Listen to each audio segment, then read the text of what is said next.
Buenas tardes a todos.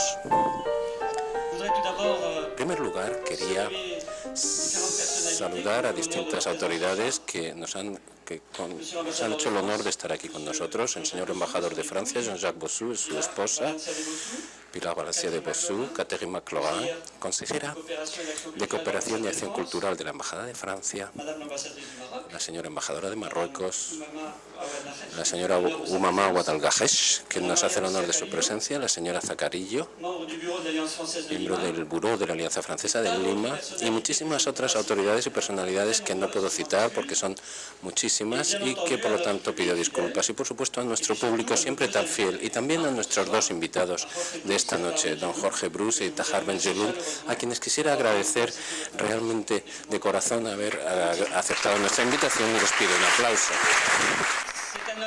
Es un honor y también es un placer para nosotros recibirles aquí en torno al tema que hemos escogido. Lo voy a decir en español porque personalmente no me imagino cómo se puede traducir en francés esta frase en español. Nos habíamos choleado tanto. On était de si bon pot. On était de si bon pot. No. Ese que dice que el intérprete no sabía cómo decirlo, ya lo hemos descubierto. On était de si bon pot. Pero bueno, Jorge Bruce ha dedicado a la cuestión del racismo, lo que nos ha permitido cogerle prestado el título para esta velada. El señor Tahar Benjeloun también ha dedicado varias obras a este tema, unas en el 1998, El racismo explicado a mi hija, que se fue publicado en 1989 en las ediciones de Seuil. Es una obra que ha sido traducida a más de 30 lenguas. Es una obra que ha tenido muchísimo éxito, como se pueden imaginar. Antes de pasarle la palabra a nuestros invitados, quisiera presentarles en pocas palabras. No tengo la intención de presentarles en su totalidad, pero por supuesto sería imposible, pero sí que quería decir algunos aspectos importantes de sus carreras.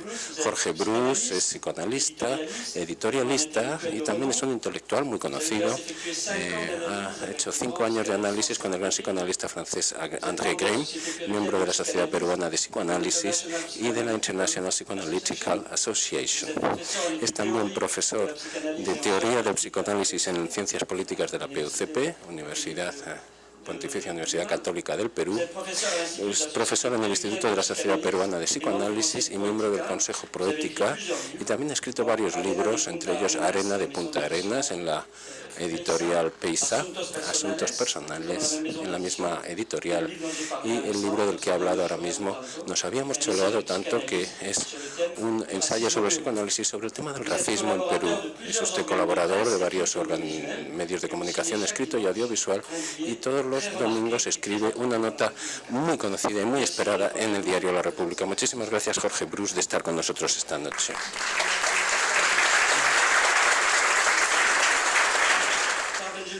Tahar Benjeloun, vuestro recorrido como escritor se conoce desde hace más de 40 años, desde 1968 que publicó usted un poema, L'Aube de Dalle, en la revista Surf, y desde entonces usted no ha parado, no ha dejado de escribir y se ha convertido, como ha dicho usted mismo, en la escritura es su inspiración cotidiana en vuestras obras, sus obras literarias. Usted ha diversificado los temas y las formas de escritura. Usted es poeta, escritor, cuentacuentos, magnífico, por cierto, y también ciudadano comprometido.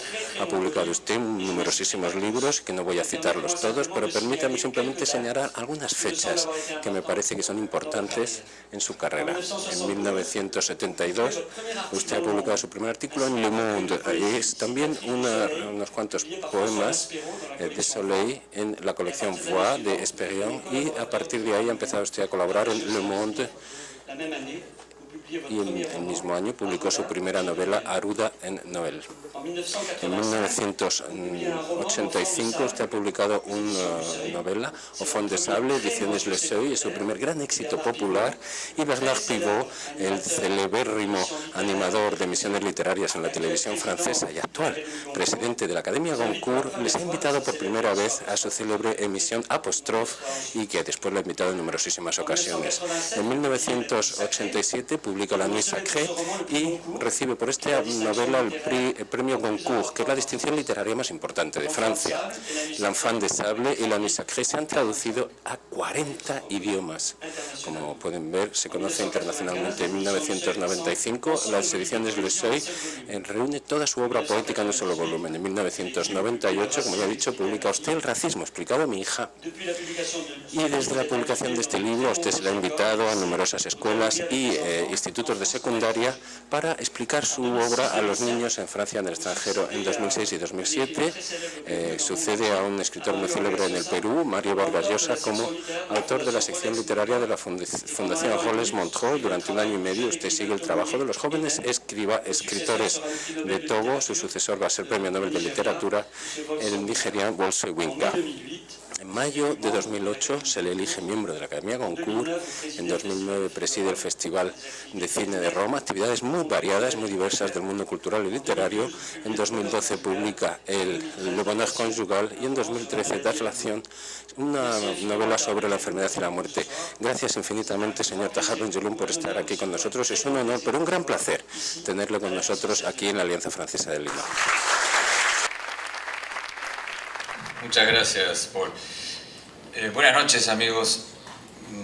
Bueno, quisiera primero decir lo muy honrado y contento que estoy de estar aquí en esta casa que yo siento como la mía, que es la Alianza Francesa, en compañía de Tahar Ben-Jelloun y de todos ustedes. No voy a nombrar a nadie en particular, ya Paul lo ha hecho muchísimo mejor que yo, podría, pero quisiera decir que me alegra particularmente poder estar juntos para hablar de un problema que, bueno, muchos de ustedes lo saben, a mí me preocupa de una manera fundamental y me siento paradójicamente muy contento de compartir esto con un escritor de la talla de Tahar Ben-Jelloun, en quien he descubierto, leyendo su libro El racismo explicado a mi hija, creo que en español está traducido como Papá, ¿qué cosa es el racismo? Es un libro muy hermoso. Toda la primera mitad del libro está dedicada a las preguntas y respuestas a un diálogo entre él y su hija Mariam, que en ese entonces tenía 9 años. Y luego hay una segunda parte muy interesante con una serie de reflexiones que van complejizando el problema. Pero esto me va a permitir conversar con Tahar sobre el racismo en lo que hay de común en el mundo, en la historia, en los seres humanos, y lo que tiene también, por supuesto, de particular y de específico en cada sociedad, en particular en las sociedades que están presentes aquí en esta sala.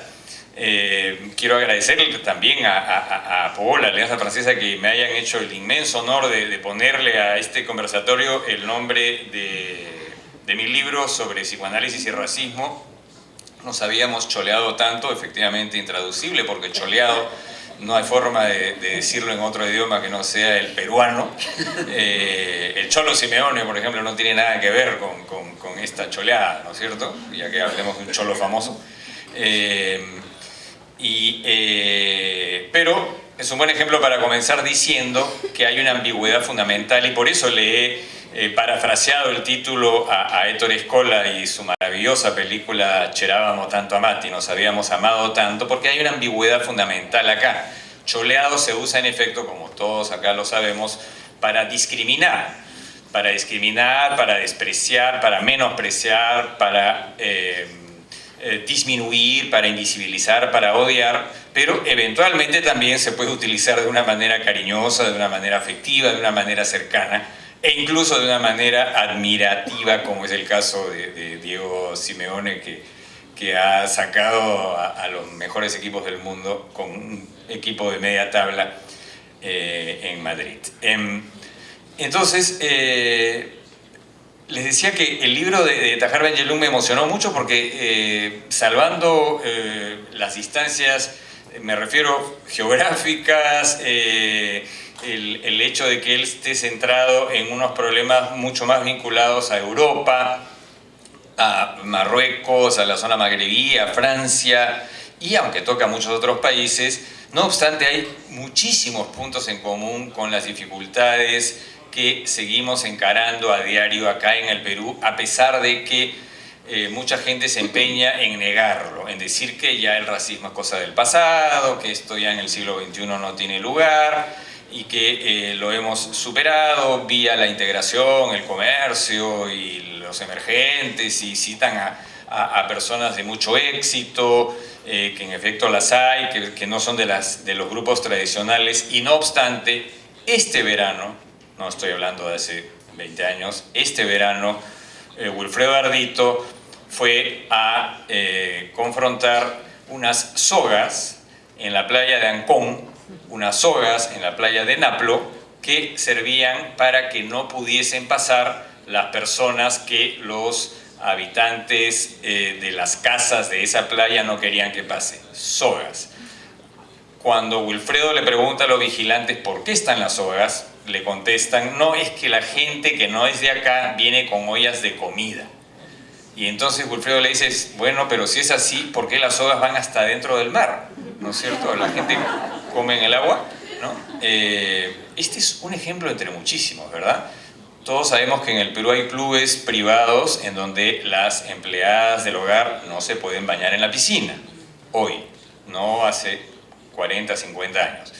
Que hay discotecas que cuelan la entrada según la cara y el color y la ropa de las personas. Y como infinidad de ejemplos, para no hablar de todo lo que podríamos hablar del informe que presentó la Comisión de la Verdad en el año 2003, una de cuyas principales conclusiones, muy resistida por cierto, es que si se pudo masacrar a alrededor de 70.000 personas, la cifra se discute, pero poco importa que sea más o menos, es un horror igual. La inmensa mayoría de estas personas eran campesinos quechohablantes, como lo sabemos, solo que precisamente por eso podían ser eliminados sin que aparentemente nada se moviera en el país. Muchos de ellos, dicho sea de paso, indocumentados. Y tanto Sendero Luminoso, que decía luchar por ellos, como las Fuerzas Armadas, en realidad sus principales víctimas fueron estos campesinos quechohablantes, hombres, mujeres y niños. En estos días se debe inaugurar también el lugar de la memoria en la Costa Verde, justo en estos días, y esta va a ser seguramente una ocasión para no solamente hacer memoria, sino algo que es fundamental, pensar la memoria. ¿Por qué estas cosas han ocurrido y siguen ocurriendo? Sabemos que hay una historia larga, colonial, en donde el racismo fue un elemento fundamental para poder mantener una sociedad estratificada en donde se pudiera dar la explotación que sabemos que se dio. Estos días se está dando en Lima una obra de teatro que es la controversia de Valladolid entre, ¿no es cierto?, Sepúlveda y Las Casas, donde se discute ese debate que entonces desgarraba las conciencias de los europeos, si es que los indios tenían alma. Me parece que 5 siglos después esa discusión todavía sigue vigente, porque si se pudo matar a tanta gente durante la violencia política desatada por Sendero Luminoso y durante tantos años con una especie de gran silencio en las urbes modernas, es porque, en cierto modo, se seguía pensando que eran indios sin alma, es decir, personas dispensables, invisibles, lo que Giorgio Agamben llamaba los homo sacer, los insignificantes del Imperio Romano. Entonces, leer el libro de Tahar Ben-Yolum, voy a decir un par de cosas para que no sea tan sombrío todo esto. En el año 80 mi hijo Emilio nació en el 84, debe haber sido el año 86. Pasé un mes en Tánger y Tahar, te quiero contar, estaba con una amiga, éramos dos parejas y mi amiga casada con un gran amigo peruano, los dos siguen siendo grandes amigos. Ella era una gran seguidora tuya ya en esos años y entonces pasamos un mes en Tánger, alquilamos un departamento gracias a que ella había vivido en Tánger de niña, ahora ya vivía, como sigue viviendo, en París, y fuimos a un lugar bellísimo que se llama Azilá y me llevó a una casa que asegura que es tuya. Tú me vas a decir ahora si es verdad. No es tuya. Y bueno, fuimos a Fez, según ella eres Fezi. ¿Es verdad que eres Fezi? ¿Nacido en Fez? Sí. Bueno, y que aquí mi amiga, ahora que le conté que iba a estar contigo y le mandé la foto de la invitación, estaba emocionadísima, más casi tan emocionada como yo, de saber que iba a estar con el gran Tahar Ben-Jelloun hablando sobre racismo en Lima, en la Alianza Francesa. No quiero decir mucho del libro de Tahar, pero me parece una magnífica idea esto de explicar el racismo a los niños. Esto es algo que creo que tendríamos que ver la manera de hacer acá también. Hemos hablado mucho de racismo en el Perú. El libro que me han hecho el honor de darle el título a este conversatorio, tuvo un éxito inusitado y lo sigue teniendo. Quiero agradecer al padre Johan Leuridan, que está acá, que es mi editor. Tahar Ben-Jelloun no me va a dejar mentir. Tener un buen editor es una suerte extraordinaria, tener un gran editor es sacarse la lotería. Y es lo que me ha pasado a mí con el padre Leuridan, que no solo es el decano de comunicaciones, psicología y turismo en la Universidad San Martín de Porres, pero es sobre todo un gran editor que ha tenido varios premios internacionales, principalmente con libros de gastronomía, y él es, creo, el que lanzó estos libros de gastronomía que ahora se han hecho tan famosos junto con la cocina peruana.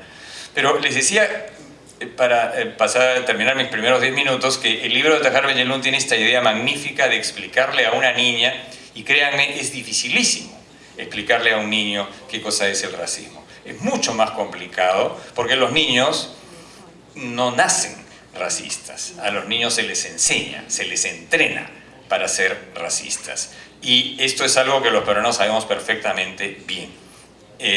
Y se les entrena de una manera terrible, de manera tal que de pronto los niños empiezan a desconfiar de los colores de las pieles, del tipo de cabello, de la forma de la nariz, de los pómulos, de los ojos, y poco a poco se van implantando una serie de prejuicios, una serie de estereotipos, una serie de miedos, una serie de amenazas, ¿no es cierto? Incluso a veces con las mejores intenciones. Recuerden, por ejemplo, cuando salió esta publicidad que era para que los niños no se dejaran abusar sexualmente, no se dejaran tocar por nadie.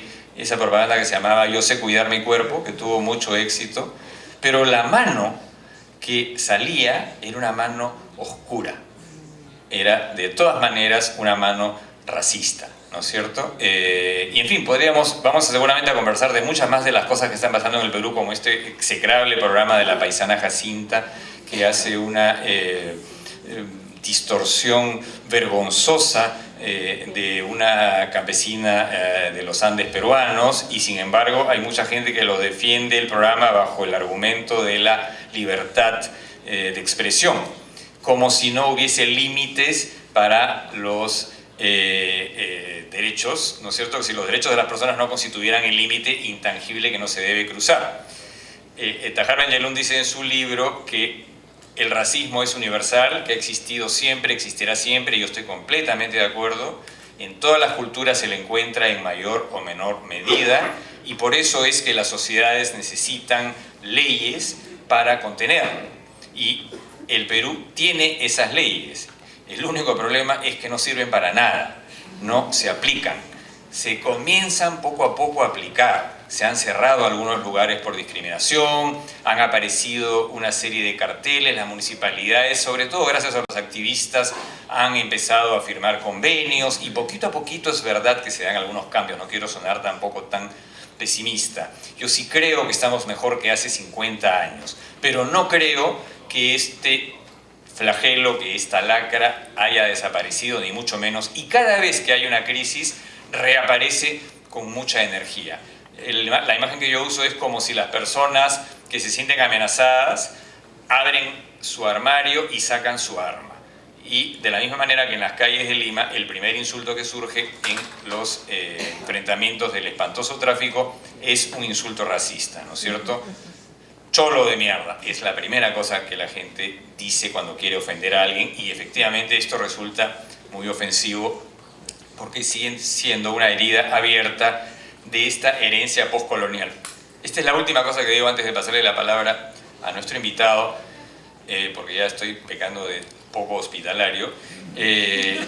La última cosa que quiero decir es que efectivamente una de las cosas que podríamos conversar es que mientras que Tahar Ben-Jelloun es un hombre que habla de ambos lados, es decir, del lado de lo que es una situación postcolonial, como es la mayoría de países del Magreb, del norte del África, y del lado de lo que fue una gran potencia colonial como Francia. Es decir, él conoce los dos mundos y creo que ha vivido más o menos mitad de su vida en ambos lugares. En el Perú, en cambio, lo que nosotros tenemos es esta famosa herencia colonial y somos una sociedad postcolonial en el sentido que, si bien nos independizamos hace casi 200 años, muchos de los problemas de la colonia siguen todavía vigentes porque el racismo tiene esta capacidad mutante, esta capacidad extraordinariamente adaptativa como esos virus que son capaces de resistir a los antídotos, a los antibióticos, a las medicinas y encuentran maneras de reciclarse. Y por eso es que la lucha nunca puede parar. Uno tiene que continuar dando la batalla una y otra vez y sobre todo no engañarse con los cantos de sirena de que ya esto pertenece al pasado, que el Perú de ahora ya no hay lugar para el racismo, porque si fuese así, entonces, ¿cómo es posible que pasen cosas como las que les conté al principio, con las sogas y las piscinas y las empleadas domésticas y todos estos sistemas de filtrado y discriminación que yo creo, para no hablar de la publicidad, que es otro tema, que son motivos cotidianos de sufrimiento para muchísimas personas? Y esto es algo que efectivamente constituye muchas veces un crimen y de hecho puede terminar en crimen, como lo menciona el informe de la Comisión de la Verdad. Pero ahora le quiero dejar la palabra a nuestro invitado. Gracias. Buenas noches y muchísimas gracias. Muchas gracias. En primer lugar, quiero dar las gracias a todas las personas que están aquí y también a las personas que me han invitado a venir aquí. Jean-Jacques Bossu, embajador de Francia, que es sobre todo un amigo que conocí en Tánger. En la época hablábamos árabe, él y yo. Y la embajadora de Marruecos, que también es una amiga y que ha tenido la amabilidad de estar aquí, y otras personas que no conozco pero que están aquí y que me hacen de verdad sentirme muy feliz.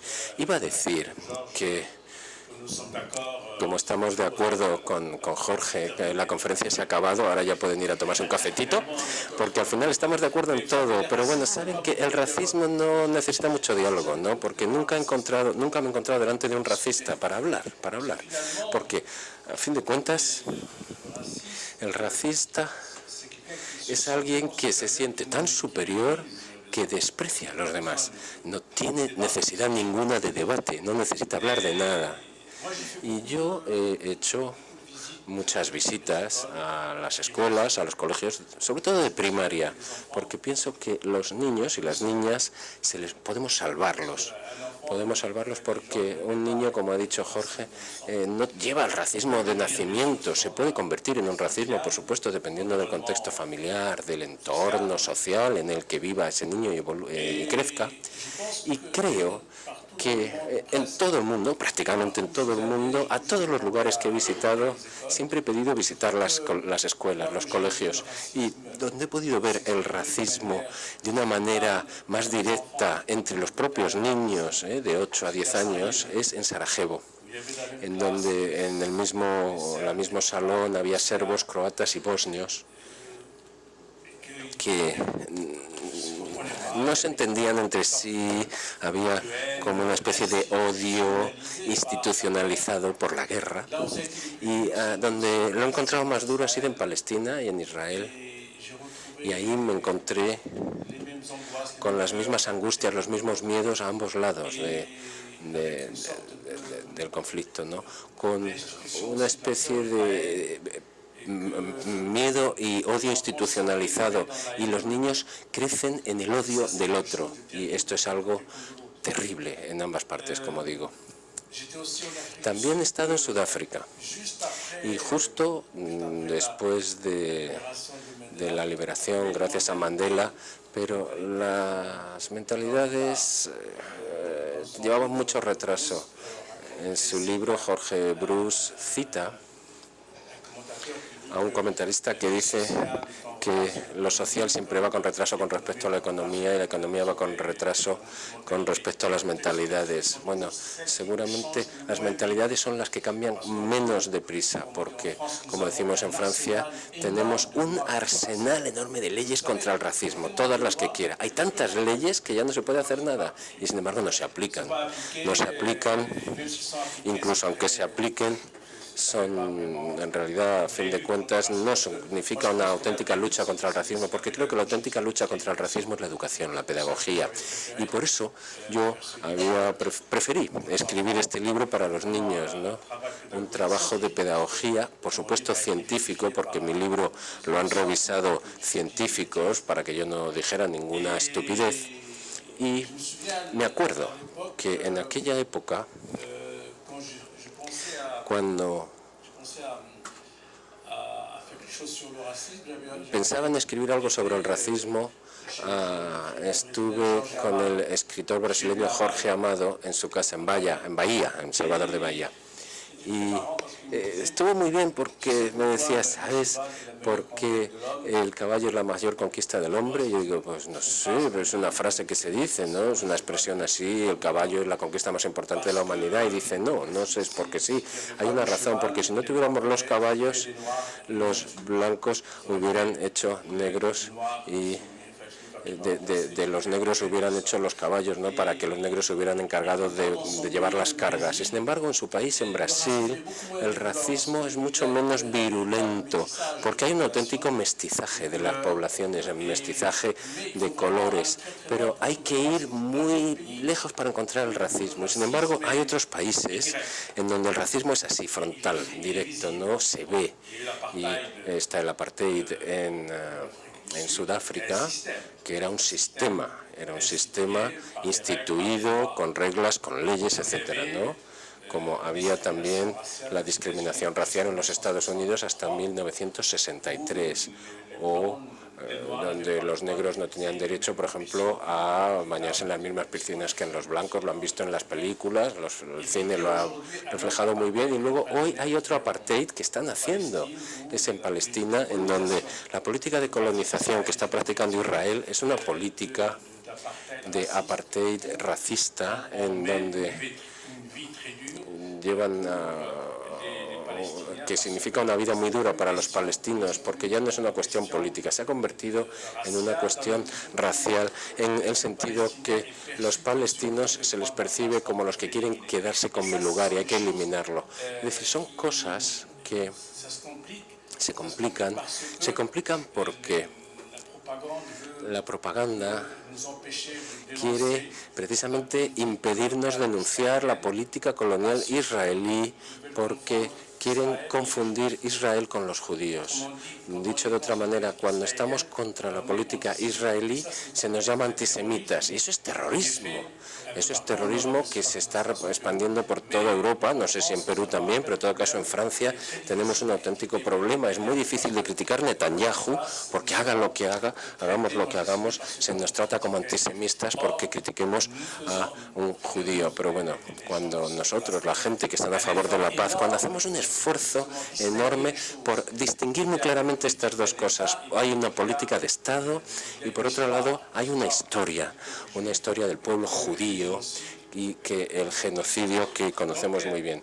Así que hay países en los que es evidente y hay otros países en donde es menos claro, ¿no? Y voy a tomar el ejemplo de Marruecos, el país del que yo soy, de donde yo nací. Me acuerdo que estuve en los colegios marroquíes para hablar del racismo y me acuerdo que había un director del colegio que me dijo, ¿pero por qué habla usted de racismo? Nosotros no somos racistas. Y digo, mira, lo siento mucho, pero el racismo está por todas partes. Es algo que circula en todo el planeta. Y él me dice, el director, no, para nada, no existe. Y entonces, ¿qué pasó? Pues hubo que, con un poco las olas de migración de africanos que vienen del sur del Sáhara y que quieren atravesar Marruecos para llegar a Europa y que fracasan en su intento de llegar a Marruecos a Europa y se quedan en el norte de Marruecos, y de repente estos africanos de color negro, aunque hay marroquíes también negros, de color negro, pues de repente son un poco más numerosos y comienza a haber actos de racismo por parte de los marroquíes que muchas veces son también bastante oscuros de piel, ¿no? Así que el racismo puede ser a veces algo muy a nivel de la piel, ¿no? Es algo muy epidérmico y muy de apariencia, ¿no? Pero cuando discutimos en profundidad con las personas, nos encontramos con las mismas razones. Estamos en China, en Japón, en África, en América Latina, donde estemos. El hombre, el ser humano, tiene miedo. El racismo es el miedo multiplicado por la ignorancia. Es una ecuación terrible. La ignorancia multiplicada por el miedo es el racismo. Y, por supuesto, los prejuicios. Pero el trabajo que las asociaciones antirracismo llevan a cabo y que los intelectuales llevan a cabo es luchar contra esta ignorancia, simplemente.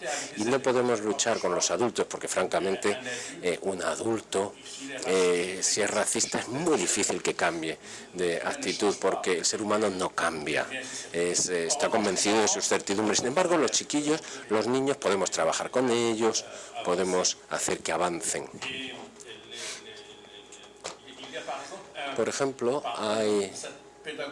en esta pedagogía hay un trabajo que yo he llevado a cabo durante 15 años, que por lo menos en un plano teórico ha llegado a dar su fruto, sobre todo gracias a alguien extraordinario que es Albert Jacquard, que era un tipo que se ocupaba precisamente de la población, y Albert Jacquard me explicó, cuando escribí mi libro, que le pedí que lo leyera para ver si había cosas, antes de publicarlo, errores, ¿no?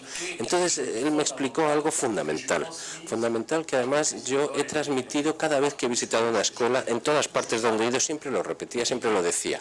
Y decía, el racismo viene del hecho que en algunos diccionarios de la lengua, se dice que existen razas humanas. Existe la raza negra, la raza blanca, la raza amarilla, la raza...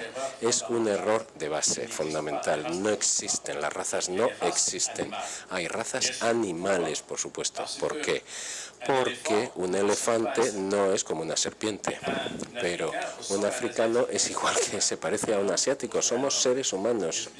Seres humanos. Nos parecemos todos y somos todos diferentes. Entonces, ¿por qué dividirnos en razas? Si dividimos los animales y las plantas en razas, en especies, porque las diferencias son tan grandes que no se pueden poner a todos en el mismo saco. Incluso dentro de una misma categoría de animales, por ejemplo, la raza canina, pues bueno, hay varias categorías luego, porque es así, ¿no? El bulldog, pues no se parece a un pastor alemán, pero el ser humano tiene esta especificidad que es... Se parece totalmente a los otros seres humanos, pero a la vez es diferente. Es decir, que no hay dos seres humanos que sean exactamente lo mismo. Eso no existe. Y esta lucha ha terminado por dar fruto, porque la Asamblea Francesa, el Parlamento francés, a finales del año pasado, 2013, aprobó una ley para anular la existencia de razas. Y, por supuesto, los primeros que han reaccionado ha sido el partido de extrema derecha racista Frente Nacional, para decir que el Parlamento francés está maquillando la historia y que las razas siempre han existido, que los negros son distintos de los blancos, y que la prueba es que, por supuesto, ha habido intelectuales, entre comillas, racistas que han salido a la televisión protestando por todas estas cosas, y ha sido algo, ¿cómo diría yo? Ha entrado un poco en la ley, pero no ha entrado en las cabezas, en las mentalidades de la gente. Es todo un trabajo pedagógico que tienen que hacer los profesores, los maestros, los que se dedican a la educación, porque lo que podemos hacer es informar. No se puede cambiar tanto a la gente, pero por lo menos podemos informar a los chiquillos y darles elementos para defenderse. Cuando voy a visitar a los niños, hago un trabajo y les hablo de una manera muy sencilla, muy simple. Les digo, para saber qué es el racismo, hay que ponerse siempre en el lugar de la víctima, porque nadie está a salvo de una humillación racista. Nadie está a salvo. sea del color de piel que sea, un día u otro podemos acabar siendo víctimas de una exclusión, de una humillación, de un rechazo, de una violencia. No porque hayamos hecho algo malo, en absoluto, sino simplemente porque somos lo que somos. Hoy, en Europa, toda Europa, no solamente en Francia, hay un movimiento de odio y de miedo del Islam que se ha desarrollado mucho. Se ha creado la islamofobia, una palabra que no es exactamente eso, sino que la gente ha acabado por echarle la culpa a los inmigrantes del Magreb, que han venido del Magreb o incluso de África. Les hemos echado encima el Islam como si fuera el representante del miedo total y absoluto, ¿no? Y esta forma de institucionalizar una nueva discriminación entre las personas es una forma de crear problemas, por supuesto.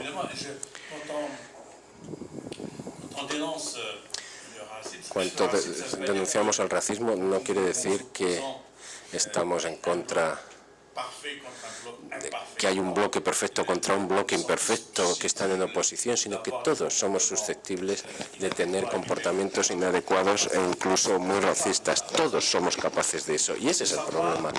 Y hay que saberlo y luchar contra esta especie de pulsión o de instinto racista, que es una forma de avanzar, luchar contra esa pulsión o instinto. Lo que sí que podemos compartir, porque es cierto que en mi librito, pues yo he hablado, hay conceptos que es importante definir, pero he dado ejemplos que se referían sobre todo a las cosas que se acercan más a Francia, Europa, al Magreb, etcétera, ¿no? Pero es cierto que yo no contaba entonces con los elementos necesarios para hablar de América Latina, porque para mí América Latina es un continente muy complicado, como seguramente ocurre en Magreb, una colonización, en este caso española, con la masacre de los indios, y a la vez no puedo conocer cuáles son los prejuicios que pueden tener los peruanos en relación con otros peruanos, en relación con un colombiano, un mexicano. Entonces, pues me he quedado siempre al nivel de las cosas que conozco, pero creo que, y a veces, bueno, llego a un país y me encanta observar las cosas así un poco por encima, de manera superficial, ver cómo actúan las personas. Y bueno, hay países, como ya decíamos antes, en donde el racismo es evidente y otros países donde el racismo está más disimulado, pero existe en todas partes, y esto es muy importante no olvidarlo. Y no hay una sola sociedad que sea totalmente sana y totalmente libre de comportamientos racistas, porque desde que el ser humano nace se instala el miedo, y cuando uno es dueño de una casa tiene uno miedo de perderla. Cuando uno se casa con una mujer, tiene miedo de que se la quiten. Así que el hombre, el ser humano, siempre está con miedo de lo que no conoce, ¿no? Y ahí es de lo desconocido. Lo desconocido puede ser, por supuesto, cuando leemos a Robert Montesquieu, podemos entender esta especie de miedo a lo desconocido. Entonces, hay, por supuesto, toda una serie de elementos que son universales, que son de ámbito planetario, el miedo y la ignorancia, pero a veces esto tiene cosas específicas, hay cosas muy raras que ocurren. Me acuerdo que cada sociedad tiene su pueblo al que quiere masacrar, ¿no? Los suecos, que es un país muy civilizado, muy democrático, pues tienen una especie de prejuicio, no, muchos prejuicios contra los noruegos. Los noruegos tienen prejuicios contra los de Islandia, los franceses contra los belgas contra los holandeses. Es decir, el ser humano es así. Es imposible que el ser humano sea perfecto. Y muchas veces me gusta decir así un poco, de una manera rápida, que el ser humano no es simpático, que es odioso, pero que a veces hay como destellos de gente maravillosa, de solidaridad maravillosa, que surge a pesar de esta tendencia al mal. Y bueno, estamos en una sociedad de grandísimas violencias.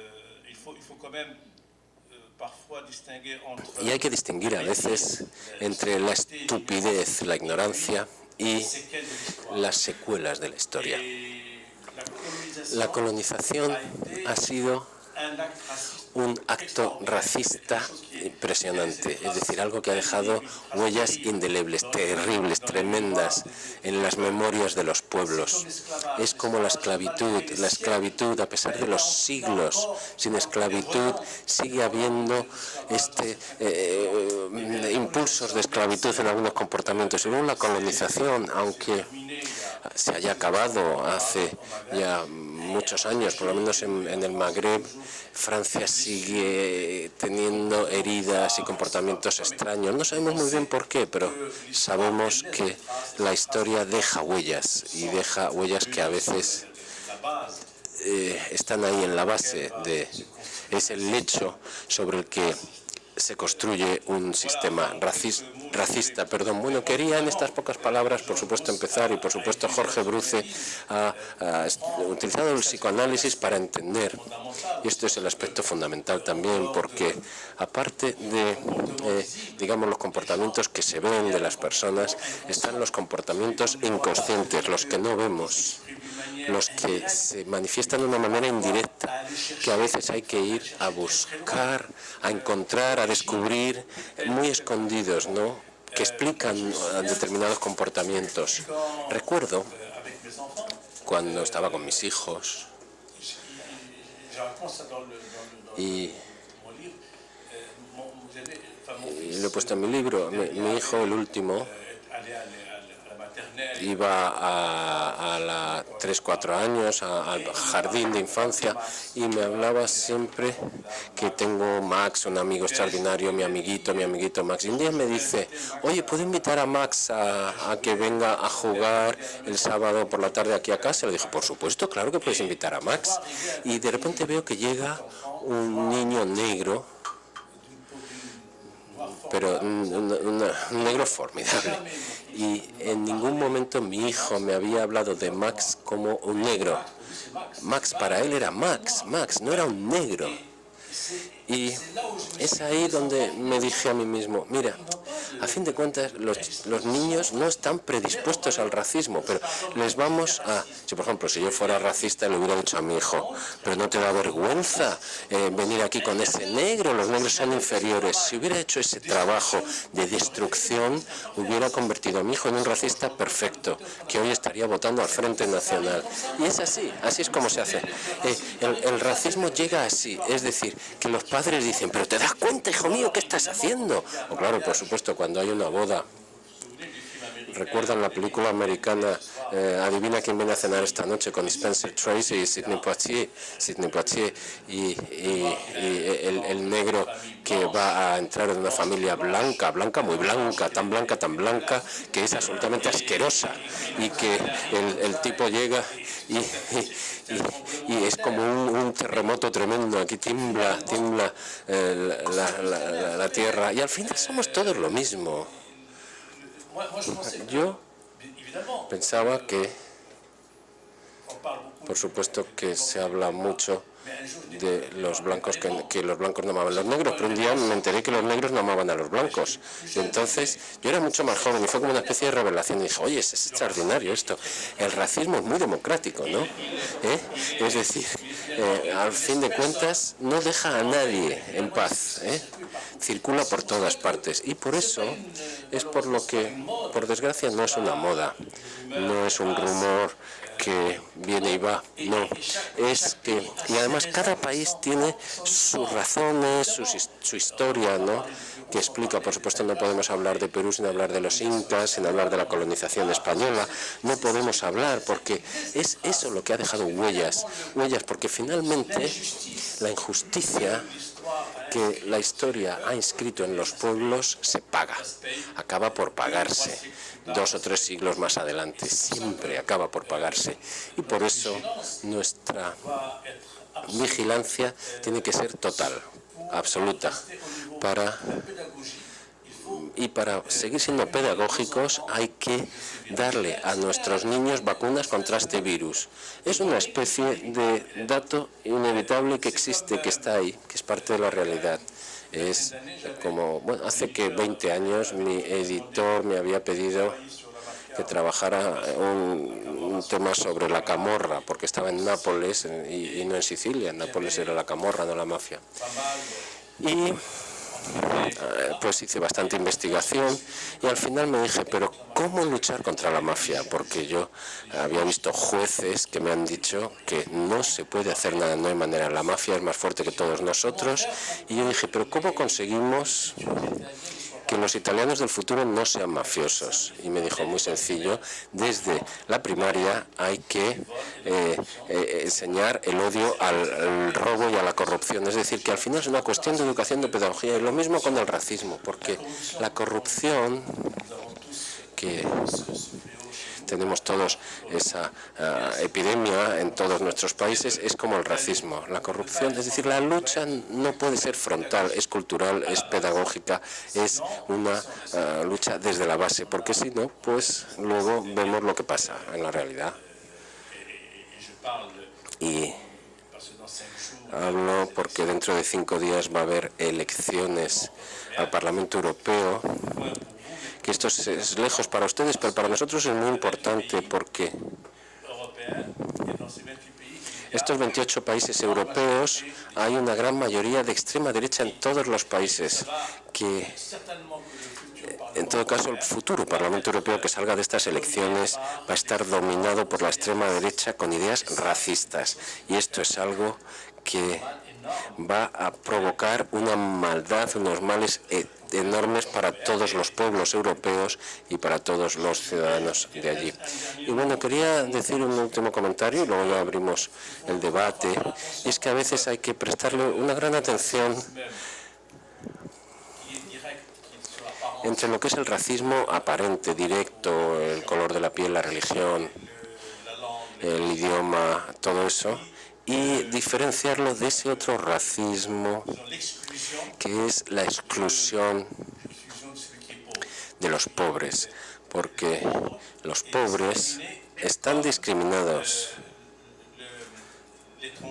como lo están los extranjeros. Cuando somos extranjeros y pobres es un castigo doble, es decir, que al final no solamente se nos rechaza porque no tenemos dinero, sino que además se nos rechaza porque no tenemos el color adecuado.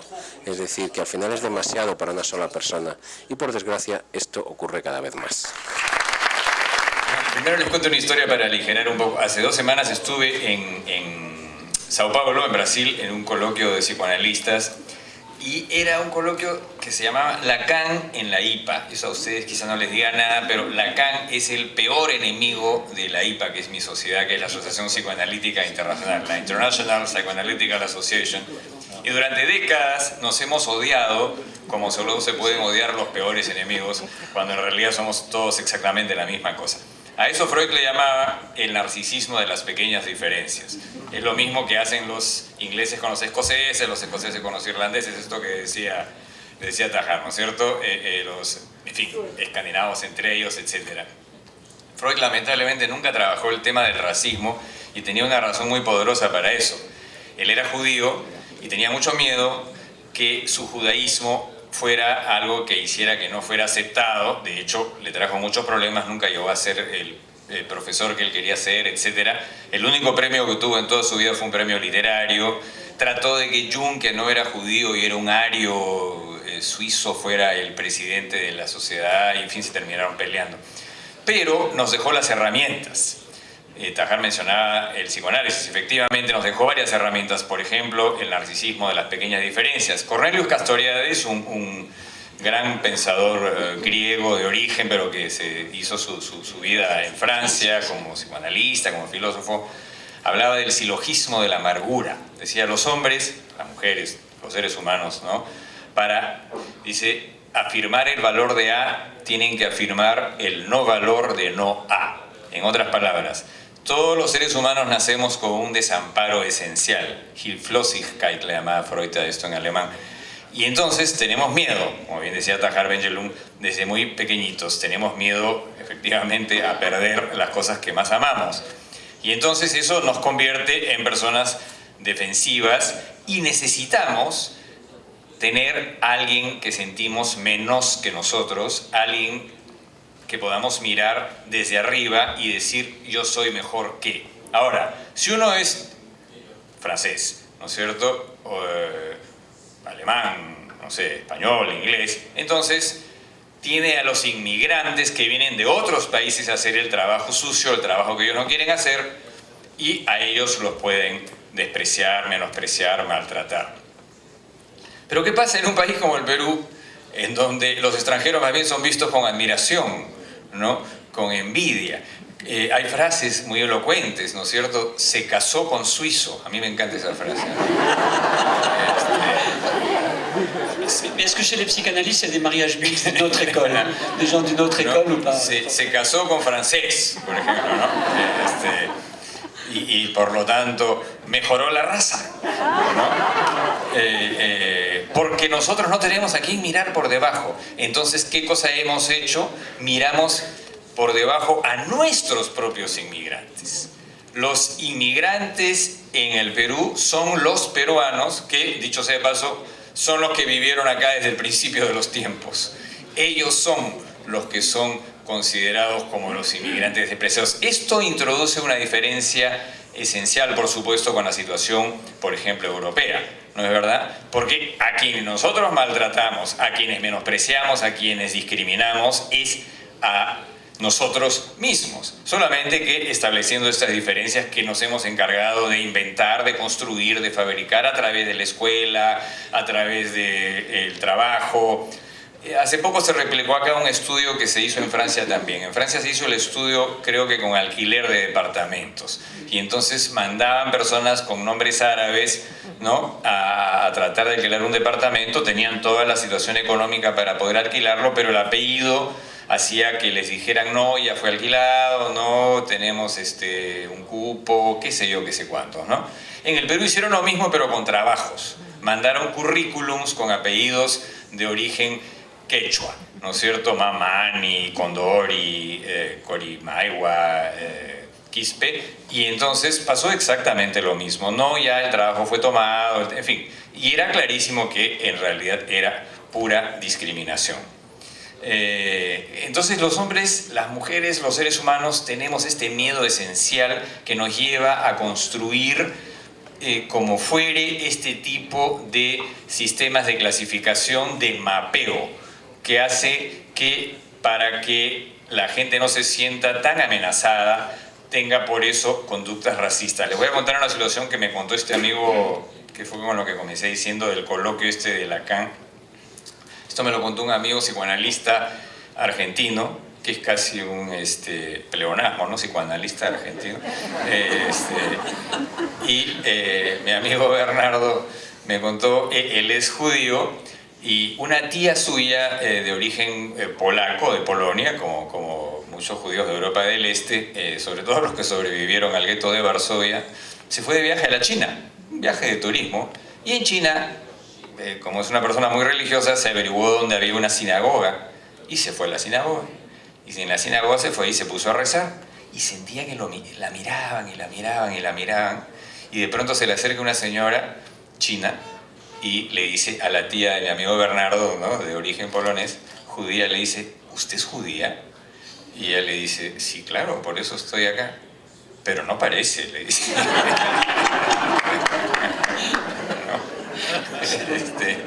Para la señora china, los judíos tenían que tener apariencia china, ¿no?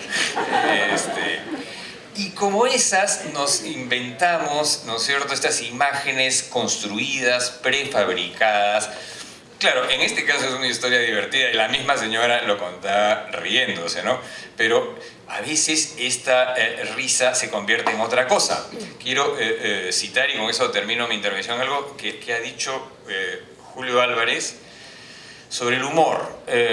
Ustedes saben que una de las coartadas que hay para el racismo es acusar a quien protesta, a quien resiste. En su libro Tahar cita a Hannah Arendt, que dice hay que mirar a la situación de frente y no engañarse y resistir,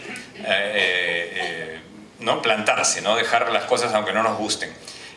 Una de las coartadas que utilizan los racistas, no solo en el Perú, en el mundo entero, es decirle al que le dice a alguien, oye, yo no quiero que me hables de esa manera, yo no quiero que me trates de ese modo, no quiero que me digas cholo, no quiero que me digas negro, no quiero que me digas blanquiñoso, no quiero que me digas chino, mi nombre es tal, ¿no es cierto? Entonces dicen, no tienes correa, no tienes humor, eres un acomplejado, ¿no? Eres un resentido. Acomplejados y resentidos son coartadas que se usan en el mundo entero. Y Julio Álvarez lo dice magníficamente, lo cité hace poco en un artículo de La República que se llamaba justamente Racismo es crimen.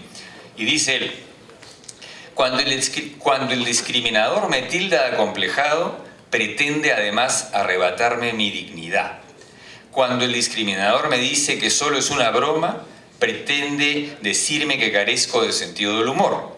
Cuando el discriminador me dice no tienes correa, pretende acusarme de carecer de habilidades sociales, que soy insuficiente, antisocial. En suma, es un juego diabólico en donde el discriminador pretende ser jugador, juez y el único que tiene todas las fichas. Y es eso, efectivamente, es una búsqueda compulsiva de seguridad, de control, de dominio, en última instancia de poder. Es un juego de poder. No les podemos ya seguir echando, dicho sea de paso, la culpa a los españoles, ¿no? Porque como muy bien le dijo Javier Cercas, el escritor español, a Gabriela Wiener, una joven escritora peruana, cuando le preguntó sobre los crímenes de los conquistadores, Javier Cercas le contestó una cosa que a mí me hizo pensar mucho. Javier Cercas es español, por supuesto. Le dijo a Gabriela, peruana, le dijo, mira, esos son tus antepasados, no los míos. Y tenía mucha razón, Javier. Esos son nuestros antepasados, es nuestro problema. O sea que ya no tiene caso que le sigamos echando la culpa a ellos. Ahora somos nosotros los responsables. Somos nosotros los que tenemos que enfrentar el problema. Y me alegra mucho estar aquí en compañía de un marroquí, porque finalmente los españoles trajeron en su mochila escondida 8 siglos de colonización árabe que ellos tenían, ¿no es cierto? Y por eso es que comemos alfajor, ¿no? Y dormimos en la almohada, ¿no es cierto? Y decimos ojalá, no sé si todos se han dado cuenta que cuando decimos ojalá estamos diciendo Dios lo quiera, ¿no? Alá lo quiera, ¿no es cierto? Y tantas cosas que, de la cultura árabe que están presentes en nuestra sociedad. Ojalá que Jean-Jacques Rousseau pueda llevar a Tahar, si es que no lo ha hecho ya, al Ministerio de Relaciones Exteriores, al Palacio de Torre Tagle, en donde hay una extraordinaria mezcla justamente del mundo morisco, ¿no? Con esas celosías mudéjar, esas columnas, y por supuesto también el mundo colonial y naturalmente el más básico, el más importante de todos, que es el mundo original, el mundo indio, que está presente también. Gracias.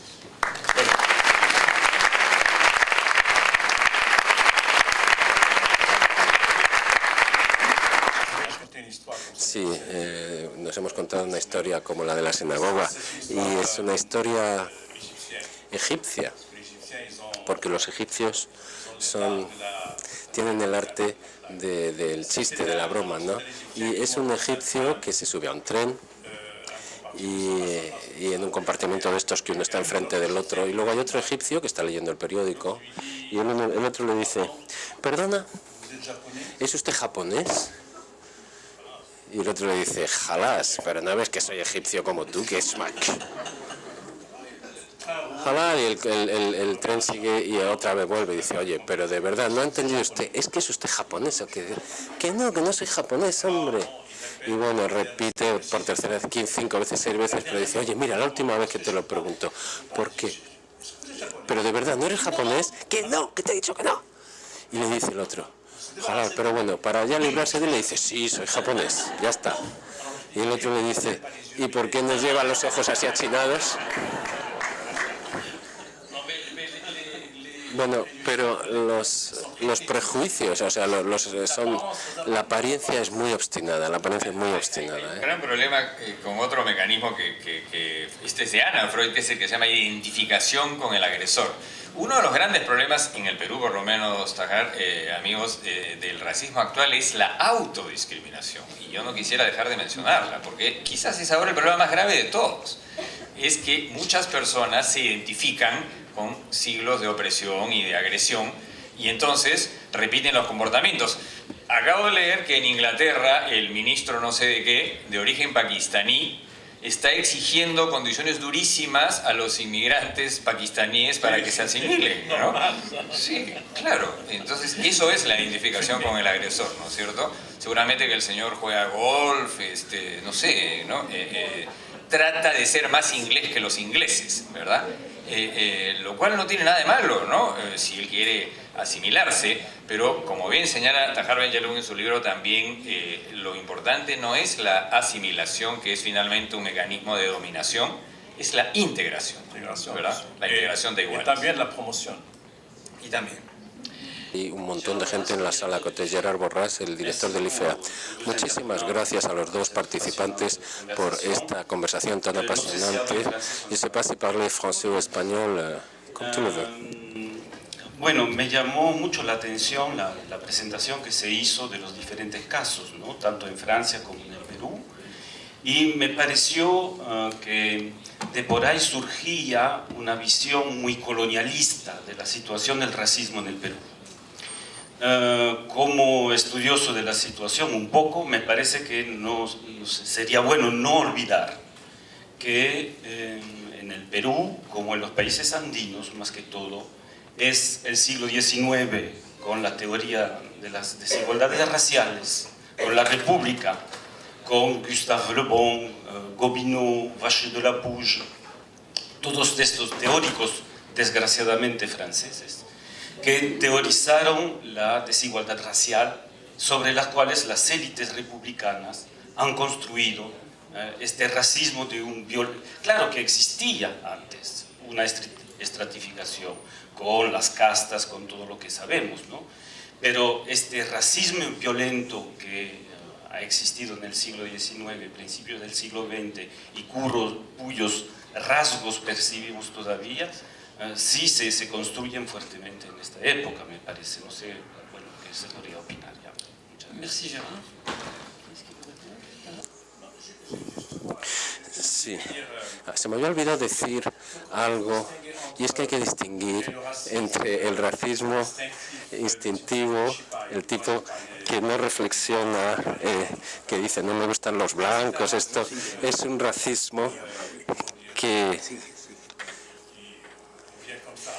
viene así en la sangre, ¿no? Y luego está el racismo de los intelectuales, de los historiadores, de los filósofos, que han intentado justificar científicamente, entre comillas, hablamos de Gobineau, de Ernest Renan, y en la actualidad hay también intelectuales que, con la defensa de la identidad europea, francesa, están poniendo en cuestión el multiculturalismo, el mestizaje y el encuentro de las culturas y de los pueblos y de las etnias. Entonces hay dos categorías, ¿no? Y a veces lo más peligroso no son el tendero de la bodega de la esquina que de repente no quiere que un extranjero entre en su tienda, no. Más peligrosos son esos que establecen sistemas filosóficos de pensamiento para justificar la superioridad de algunas etnias en relación con otras. Y esto es mucho más peligroso. Está claro que cuando podemos sistematizar a través del pensamiento de una manera intelectual, podemos sistematizar un comportamiento humano, esto se convierte en algo muchísimo más grave, porque eso queda ahí. Hoy hablamos de Gobineau y de Ernest Renan, y algunos textos también de algunos etnólogos o historiadores que están llenos de ideas racistas que muchas veces están basados en prejuicios que son fabricados y a los que le damos una apariencia de legitimidad científica. Y ya saben que ha habido gente que ha intentado demostrar que las razas existen. y quieren demostrarlo de una manera científica, y esta es una forma de institucionalizar la diferencia entre los seres humanos. Mientras que, por supuesto que hay diferencias de todo tipo, además, somos distintos, somos diferentes, pero somos iguales. Tenemos derecho al mismo tratamiento, ya seamos grandes, pequeños, amarillos, blancos, rojos, negros. Esto es lo que, en mi opinión, es muy serio. Estos intelectuales racistas que se esconden a veces detrás de reflexiones pretendidamente científicas sobre la identidad. Solo quisiera agregar que sí, por supuesto, en el siglo XIX todos estos amigos que citaste teorizaron. Creo que lo que pasó fue que precisamente porque terminó el periodo colonial en donde no era necesario teorizar nada, la República se vio obligada a buscar teóricos. Incluso José Carlos Mariátegui, que escribe Los 7 ensayos, donde hace una extraordinaria defensa del indio y explica por qué el racismo había sido instrumental a la explotación, justificaba plenamente el trabajo gratuito de los negros. José Carlos Mariátegui, ¿no? Lo que quiero decir es que también con esto es que yo no estoy, por supuesto, juzgando a José Carlos Mariátegui, a quien admiro muchísimo. Hay que también ponerse en el contexto de la época para tratar de entender lo que estaba sucediendo. Por eso me pareció importante citar a Javier Cercas, ¿no es cierto? Efectivamente, el racismo va adaptándose, va mutando y va encontrando sus teóricos. De la misma manera que hoy en día, en el 2014, ustedes van a encontrar en el Perú personas que justifiquen el hecho, por ejemplo, de que se seleccione la entrada en locales como discotecas, con argumentos supuestamente comerciales. No, lo que pasa es que la gente que viene acá, que tiene un alto grado de consumo, quiere encontrarse con personas con las que se sientan cómodas. Entonces, si vienen personas que no tienen las mismas costumbres, ¿no?, le hace cholos que van a, seguramente, según ellos, a escupir en el piso, sacarse los mocos o qué sé yo, entonces no van a crear el ambiente propicio para que pueda haber, etcétera, etcétera, ¿no? Entonces, para todo vamos a encontrar teóricos, en este caso para situaciones aparentemente frívolas pero con consecuencias graves, y en el caso europeo, por supuesto, yo también he visto con enorme preocupación la tremenda subida de los grupos de extrema derecha y el gran riesgo de que en el Parlamento Europeo haya un número sin precedentes de representantes de la extrema derecha. Pero yo sí creo que es verdad lo que decías sobre los teóricos del siglo XIX. No obstante, creo que la República requirió de estos teóricos para poder mantener un sistema finalmente de explotación, que es algo que hasta el día de hoy no desaparece, que es la teoría del cholo barato, ¿no? El racismo no existe únicamente, por supuesto, por razones psicológicas, únicamente por razones históricas y sociológicas, también existe por razones económicas. Y una cuestión por Georges Brousse. La palabra indio, ¿ustedes no la consideran discriminatoria?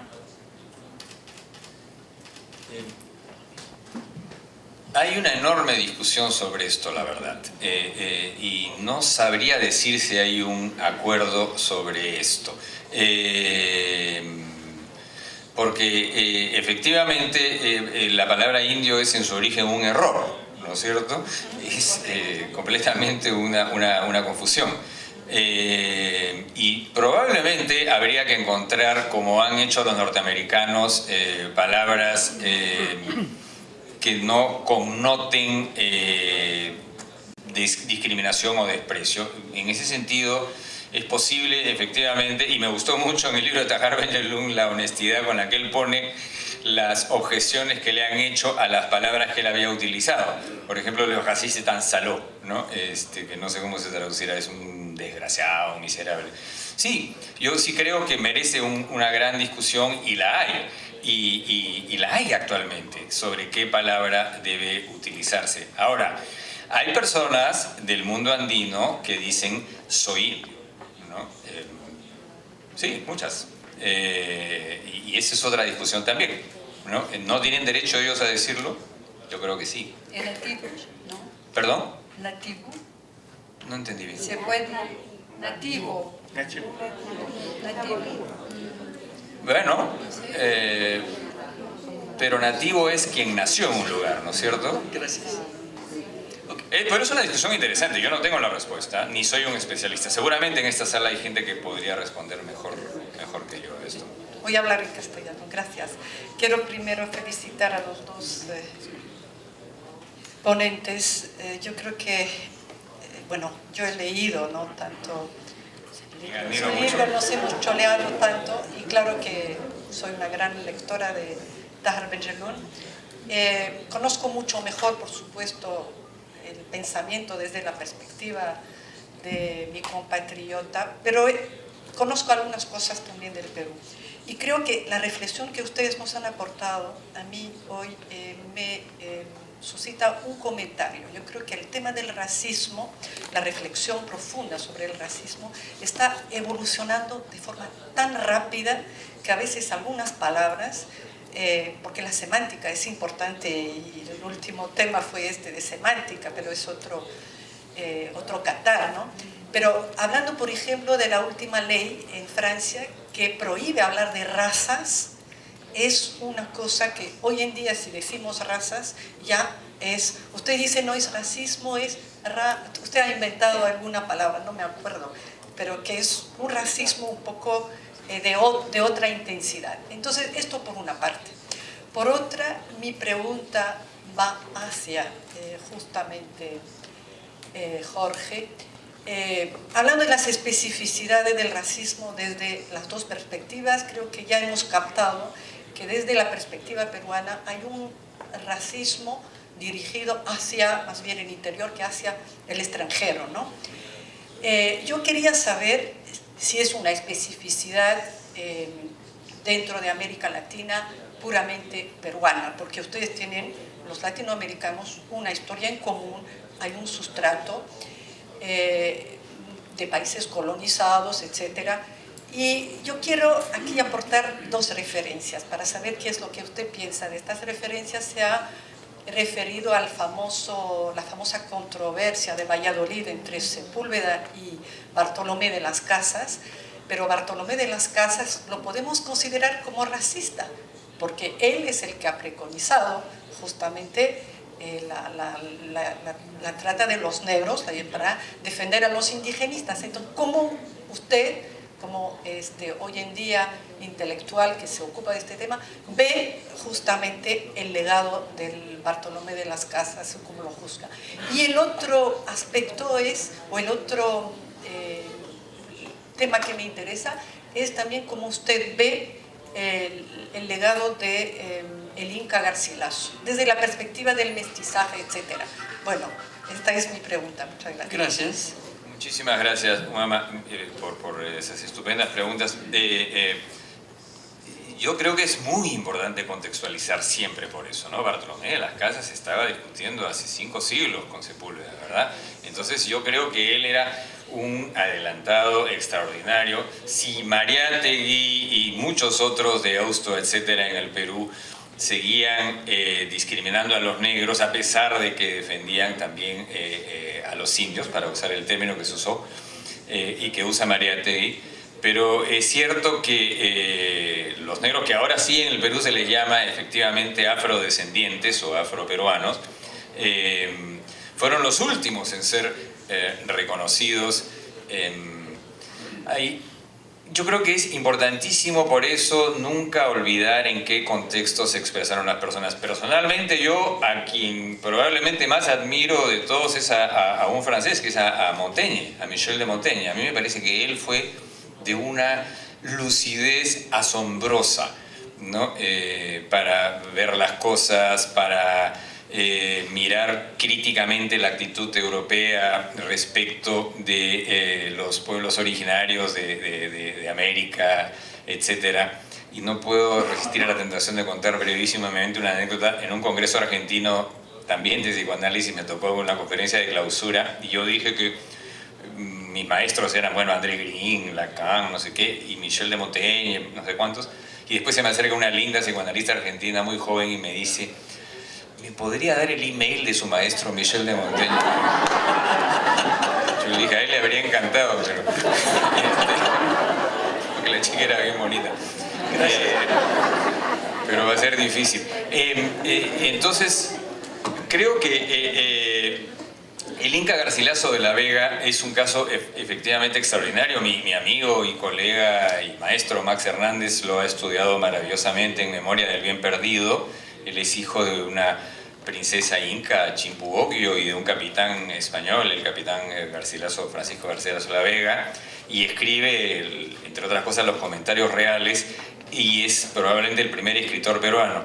Pero ya los peruanos desde entonces estábamos divididos, porque Manuel Escorza, otro gran escritor peruano, alguna vez me dijo, mira, me dijo, en el Perú hay dos linajes de escritores: los escritores blancos que vienen de Garcilaso de la Vega y los escritores indios que vienen de Huamampoma de Ayala, como yo. Los Garcilaso de la Vega, ¿en quién termina? En Vargas Llosa, ¿no es cierto?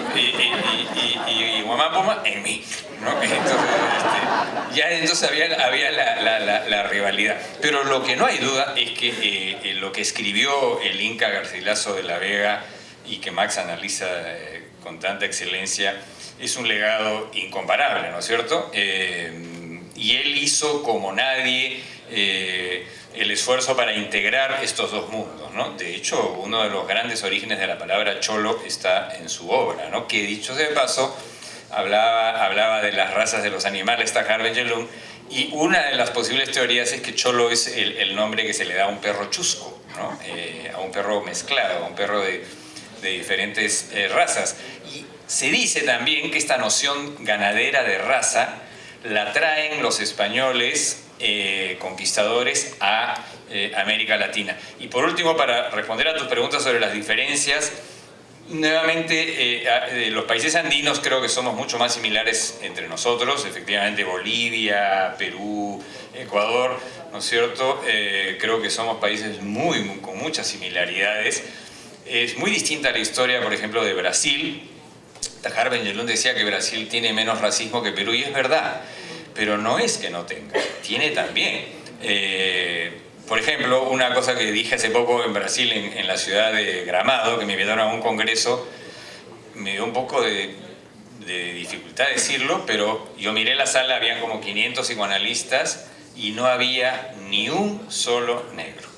500 psicoanalistas, ni uno era negro.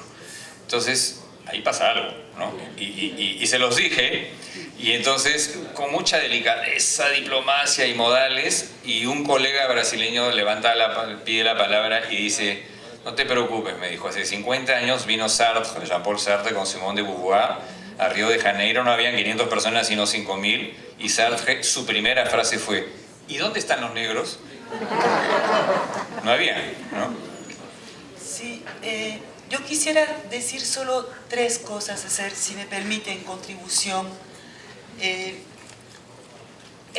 Me hubiera interesado saber cuál es el punto de vista sobre los negros en el Perú.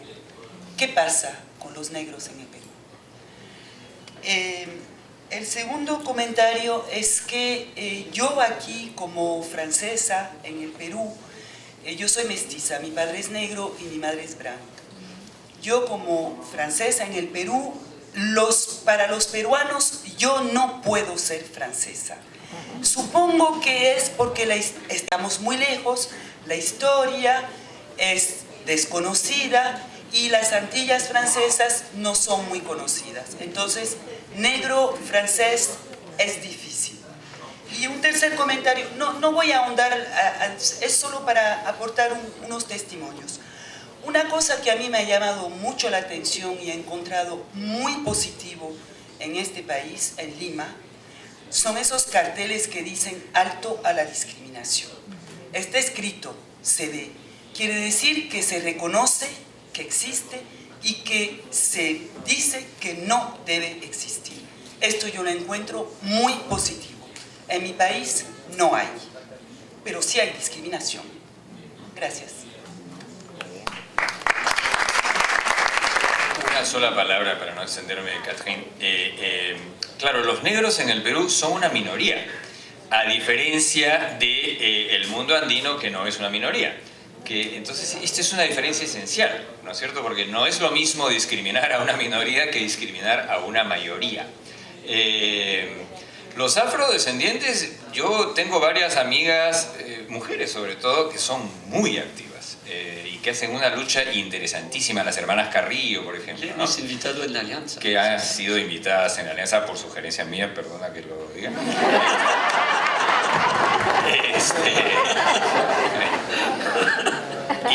Y sin duda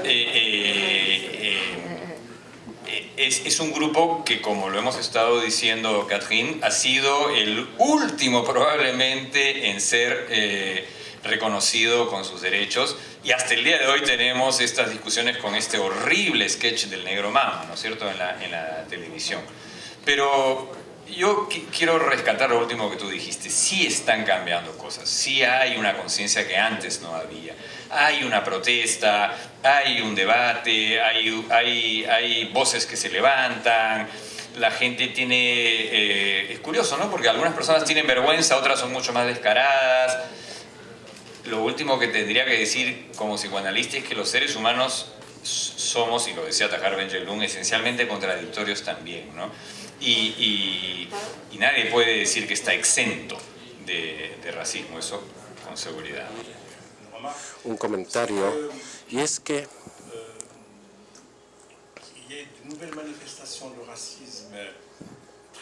hay nuevas manifestaciones de racismo muy violentas en los estadios de fútbol, en el deporte, y esto está llegando a tener proporciones muy importantes, sobre todo en Italia, y también evidentemente cuando los jugadores de color juegan en los distintos equipos pierden, ¿no? Y ahora, incluso antes de jugar, ya empiezan a tirarles las cáscaras de piel de plátano para tratarlos como chimpancés, ¿no? Y hace unos meses en Francia hubo un drama terrible con la ministra de Justicia, señora Taubira, que es antillesa y que tiene pues la piel un poco oscura y que fue víctima de racismo increíble en la sociedad francesa. Y ha sido algo pasional y completamente irracional. Ni sabíamos por qué ni cómo la han tratado de gorila y que se tenía que volver a su país, a su casa, como si no fuera francesa. Es decir, esta idea de que, bueno, podemos por supuesto debatir todo el tema de la identidad francesa en las Antillas y todo lo que quieran, eso es un debate sociológico, pero una ministra de Estado francesa, que es ministra, que tiene responsabilidades, que la traten como gorila, como mona, y que le digan que se vuélvete a tu casa, volver a las Antillas, es algo realmente... reacciones totalmente superficiales, pero a la vez de una gran profundidad, de un gran calado, porque afectan algo que es muy inconsciente entre las personas. Es decir, que a fin de cuentas nunca van a admitir, a aceptar que la humanidad está hecha de mezcla y de encuentros. La idea hitleriana de la raza pura ha dejado huellas en muchas mentalidades de una manera totalmente inconsciente. Estoy seguro que el tipo, esta mujer en realidad que ha insultado a Taubira, la ministra, no lo ha pensado mucho. Sin embargo, el intento este de la raza aria de Hitler ha dejado huellas en muchas mentalidades y estamos ya 70 años después de Hitler. Es decir, que el trabajo de esta mirada, el trabajo que hace el racismo sobre cómo ven a los demás es insidioso, no siempre es directo, muchas veces es insidioso, y esta es la razón por la que siempre estamos en el límite de la locura, porque por un lado los jugadores, resulta que los deportistas de color negro a veces son gente de un gran rendimiento y inmediatamente concluimos con una generalización y los excluimos de la mirada normal. Se convierten en excepciones que hay que rechazar o felicitar. Es decir, que no se les mira como son, como seres humanos que juegan al fútbol maravillosamente. Sí, una pregunta que ha planteado Tahar Ben-Jelloun sobre la discriminación aquí en América Latina. Marhaba, bienvenido Tahar Ben-Jelloun a Lima, le ha hablado en árabe. Creo que aquí en Perú hay este racismo latente perpetuado por la clase política de aquí y que no se atenúa, bueno, se atenúa un poquito, pero bueno, sin embargo, por citar un ejemplo, hace 5 años ha habido un problema en Bagua y el presidente de la República ha hecho unas acciones sobre los campesinos. No sé si te acuerdas de esto, Jorge, en Bagua. Esto lo apareció en la prensa y después desapareció. Ya no se habla más de este tema. Y sin embargo, está este racismo que todavía existe, y como yo soy extranjero aquí, pues soy simplemente un observador, ¿no? Pero creo que sigue existiendo ese racismo. Les sugiero, si quieren ver y conocer un poco más a América Latina, que vea la película que se llama También la lluvia, que seguramente se va a hacer una idea muy buena sobre lo que existía en la época de la colonización española, cuando los españoles llegaron, y que sigue estando presente. Como podrá ver que la clase política es de la raza blanca. Solo en Bolivia hay un poco de políticos que no son pura raza blanca, que son nativos de Bolivia, el presidente de Bolivia, porque la mayoría de los lugares dirigentes son de blancos también en Perú. Muchísimas gracias por sus intervenciones. Muchas gracias. Quería mencionar 2 puntos. Uno, cuando hablaron del invitado de Marruecos, que nos habló sobre que ya este concepto de que hay razas entre los seres humanos es un concepto errado, somos una especie, pero quería saber por qué esto no se divulga más, o que nos digan nombres de autores que uno puede leer y que mencionan esto de una manera no solamente, digamos, general, sino dando varios puntos sobre lo que descansa en su pensamiento. Eso por un lado. Por otro lado, hablando sobre el negro en el Perú, quería mencionar algo que mi mamá siempre me mencionaba, y que creo que es cierto, lo he leído. Me parece que fue el siglo XVII, que si uno hacía un censo de la población en Lima, la mayoría eran o africanos, o sea, habían venido de África o de origen africano, más que los españoles o que los nativos o indígenas. Y muchísimas familias limeñas, porque ahora tenemos en Lima mucha gente que ha venido de provincias, pero digamos 3 o 4 de cada 10 son familias antiguas limeñas en Lima. Tienen algo de raza africana, aunque no lo quieran reconocer. Gracias. Yo me voy a atrever a no hacer una pregunta, sino a aclarar algunos puntos de la historia.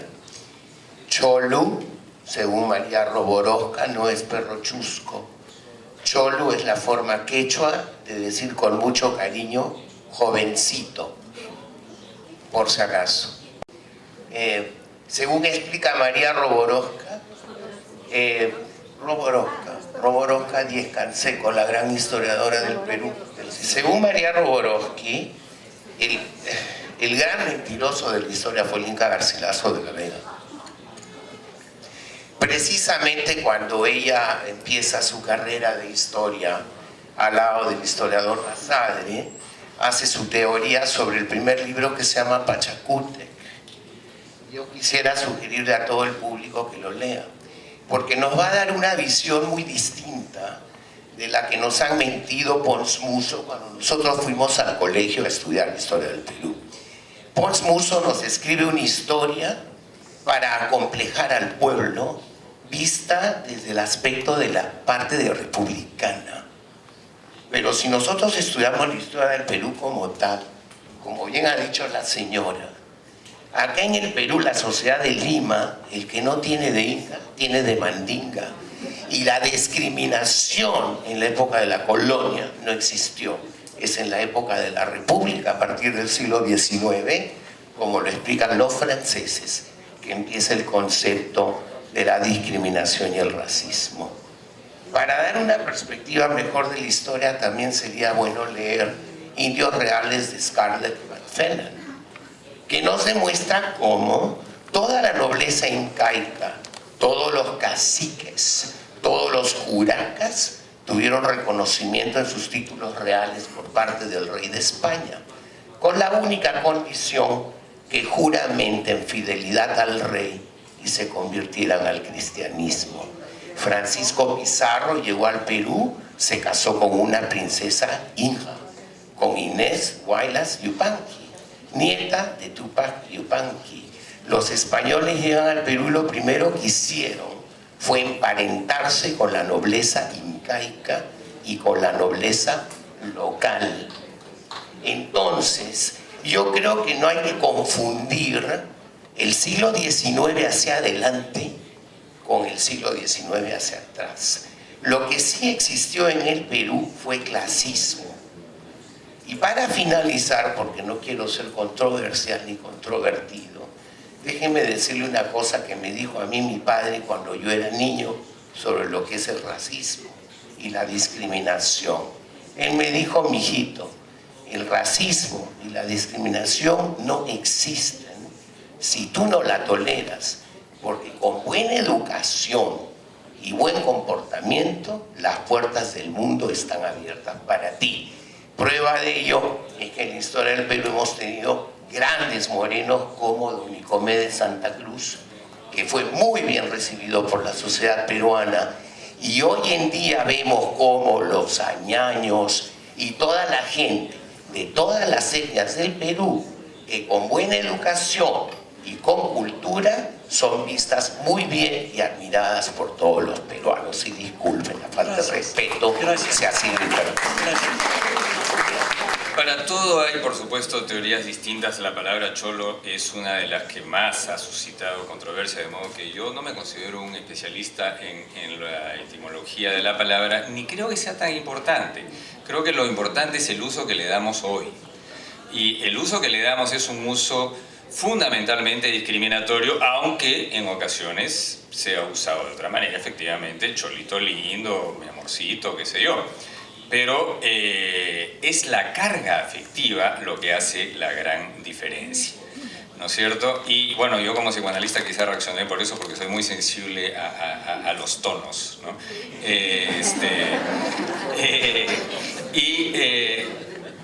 Quisiera también decir, responder a su pregunta, no quisiera olvidarla, sobre los negros. Uno de los grandes problemas efectivamente es tratar de esconder el racismo bajo el paraguas del mestizaje. Esa es una coartada típica del Perú.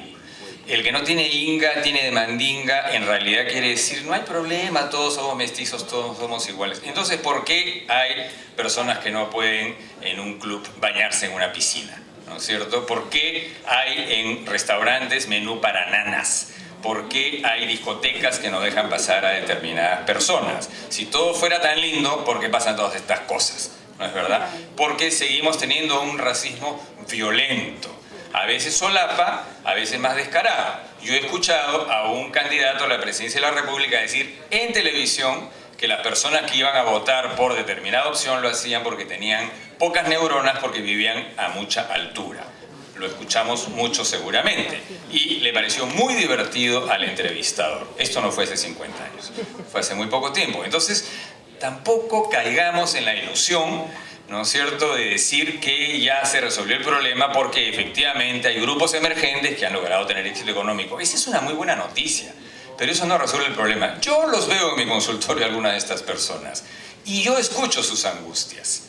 Y me dicen, efectivamente, a pesar de todo mi dinero, ¿no es cierto?, hay lugares en donde yo me siento todavía muy incómodo y me tengo que portar perfectamente bien, y ustedes verán que ellos se ocupan muchísimo de tener el saco exacto, la corbata ideal, los zapatos no sé qué. Mientras que las personas que no tienen ese tipo de seguridad, como algún otro personaje poderoso que yo puedo ver en el consultorio, viene en bicicleta, con zapatillas, le importa un comino, ¿no es cierto? Porque no siente ninguna amenaza. Esa diferencia es fundamental. Por supuesto que el comercio es un elemento integrador muy poderoso, y yo estoy muy a favor de esto. Y creo que está derribando poco a poco algunas barreras. Pero no seamos tan ingenuos de pensar que eso ha resuelto todo el problema. Seguimos siendo un país profundamente dividido y yo personalmente no creo que esto haya comenzado en el siglo XIX. El siglo XIX adquirió una forma particular porque el estatus de la sociedad cambió, pero esto existía desde mucho antes y de formas terribles contra muchos grupos que eran dominados por los que tenían el poder en ese momento. Y es verdad, hay un problema de clase, en eso sí coincido con usted. El problema de clase está presente, hay un problema de poder, hay un problema económico, pero también hay un problema de mentalidades. Coincido por eso con lo que decía Tahar Ben-Jelloun. Lo más difícil de cambiar son las mentalidades porque son inculcadas en la temprana infancia. Y lo que se adquiere en la temprana infancia hace las cosas mucho más difíciles de cambiar. Usted mencionó, mamá, a mi primo Carlos Bruz, que es protagonista hoy en día, precisamente porque se ha atrevido a admitir su homosexualidad en público. Primer político peruano que hace esto. En el 2014, nunca un político peruano significativo lo había hecho, por miedo, y un miedo justificado. Además, miedo a ser discriminado, miedo a ser estigmatizado, miedo a ser victimizado. Entonces él ha tenido mucho coraje y mucha valentía. Yo estoy muy orgulloso de mi primo por eso, porque creo que le ha hecho un gran bien a la sociedad peruana.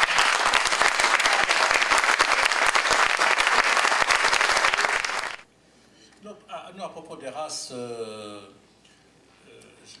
je pense que les racistes... Creo que el racismo no tiene ningún interés en que revisemos este concepto de racismo, porque me acuerdo de un comentario que había hecho Jean-Marie Le Pen para decir que si los negros corren más rápido que los blancos son porque son de raza negra, y que la raza negra son como los animales, que son mucho más fuertes que los blancos, que son gente más refinada, más sensible.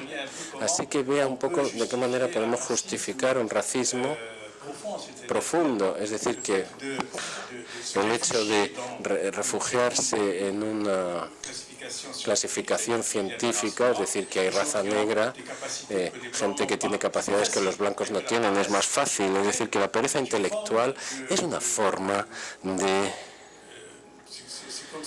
Es como si de repente renunciáramos ante la realidad. Bueno, es más fácil, ¿no?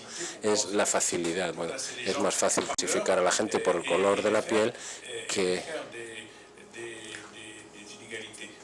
y que haya desigualdades, ¿no? Porque como yo cuento en el libro, la naturaleza ha creado diferencias. Todos somos diferentes, todos somos distintos, pero la sociedad ha transformado las diferencias en desigualdades.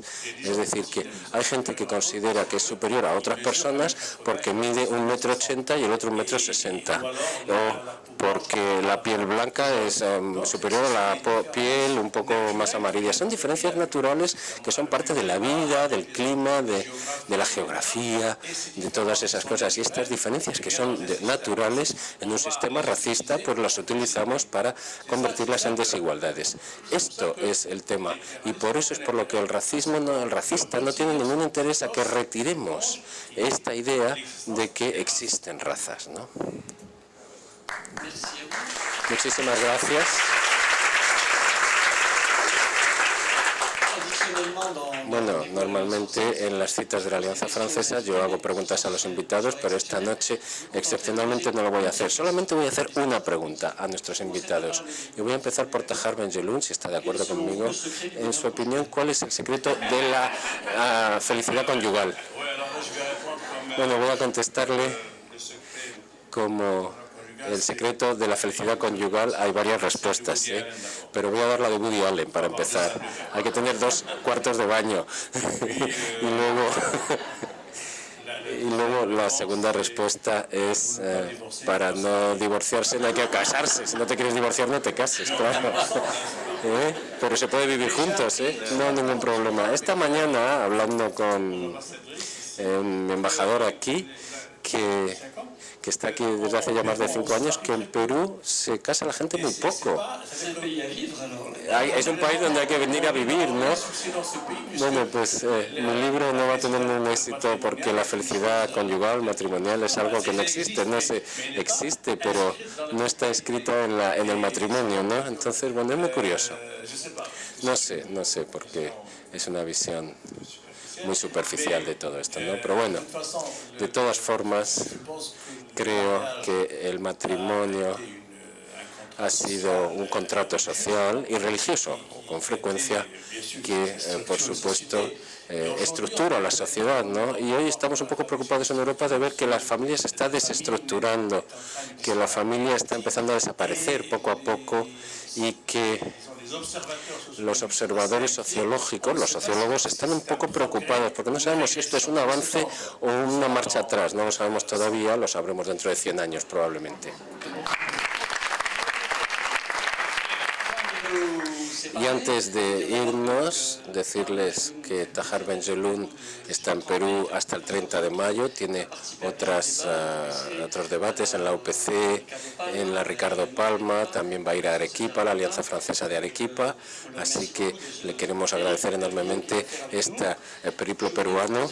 Así que quería decirles que la próxima semana, el martes más concretamente, a la misma hora y al mismo día, martes, en el marco del lanzamiento de nuestro 10º festival Flash Mod, saben que la Alianza Francesa ha creado un festival de moda, lo creó hace 10 años, fue el primer festival de moda en el Perú, ahora hay muchos otros, pero bueno, en aquella época fue el primero, va a ser el 10º aniversario y vamos a recibir en una cita excepcional como la de esta noche a 2 creadoras de moda, Olga Saferson y Chiara Machiavello, y evidentemente ustedes están amablemente invitados.